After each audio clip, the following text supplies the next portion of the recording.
right, wrestling fans, and welcome back to 1, 2, Ooh! And we're taking you all the way back to January 19th, 1992.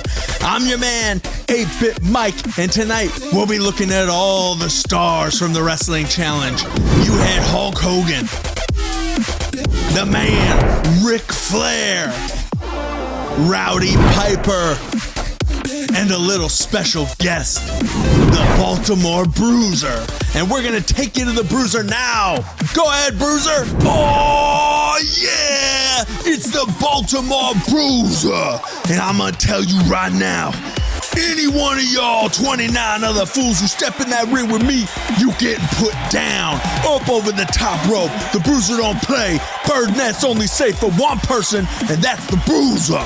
Oh, yeah. And listen, out there to my best host of all time, 8-Bit Mike. I appreciate all you do, and I know how mad you get when I don't do my side of the chores. So I just want to let you know, last night I did clean the bathroom, but I had no choice but to use your toothbrush, because once again I forgot to get cleaning supplies. You did what? But ain't no big deal, just make sure you don't brush your teeth right now, alright? That is absolutely now you're gonna get mad at me again. Bruiser out! What the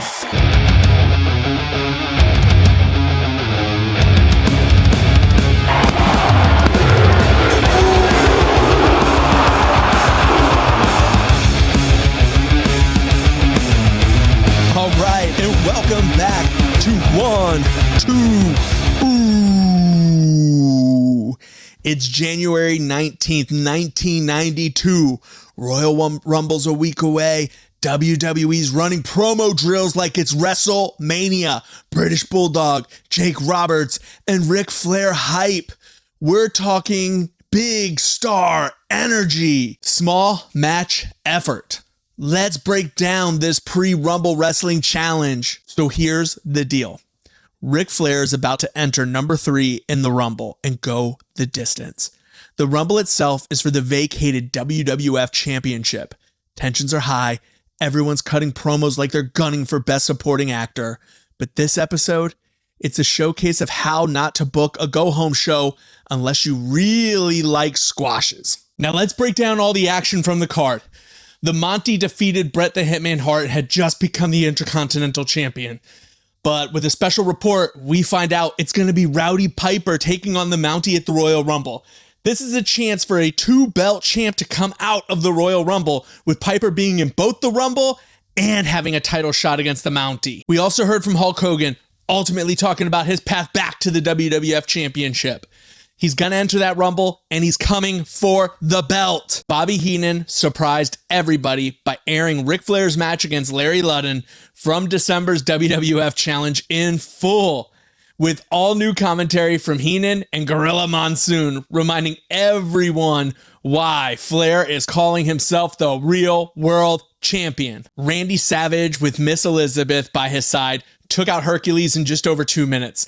The Undertaker and Paul Bearer dropped in mid-match with a chilling promo about the Rumble. The British Bulldog bulldozed through Dusty Days, and Kerry Von Erich added fuel to the fire with a promo hyping his own Royal Rumble intentions. The Legion of Doom dominated Brian Donahue and Randy Romero with a mid-match interruption from the Natural Disasters and Jimmy Hart calling their shot at the tag titles. The Nasty Boys flattened Larry Sampson and Bobby Jones, with Sid Justice cutting a fury promo saying he's coming to clean house at the Rumble. Everything is heating up, and with the Royal Rumble right around the corner, the stakes couldn't be higher. Promo of the night, Bobby Heenan again.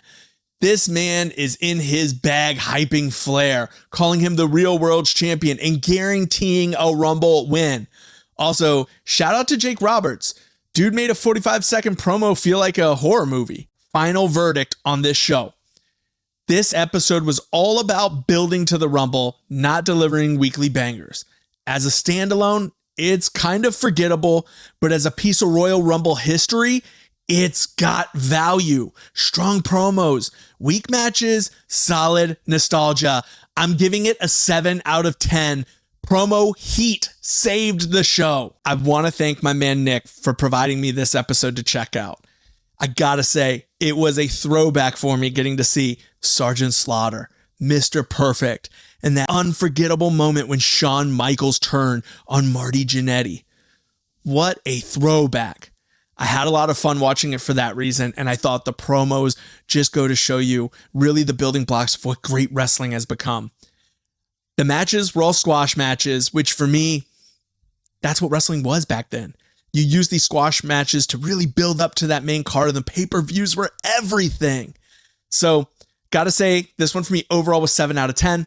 Let me know what you think of the episode if you've had a chance to check it out. So hit that like, go ahead and comment, and don't forget to hit that subscribe. I'm willing to check out anything. If there's anything you want me to check out, hit me up. I'm your boy 8-Bit Mike, and this is 1, 2, ooh.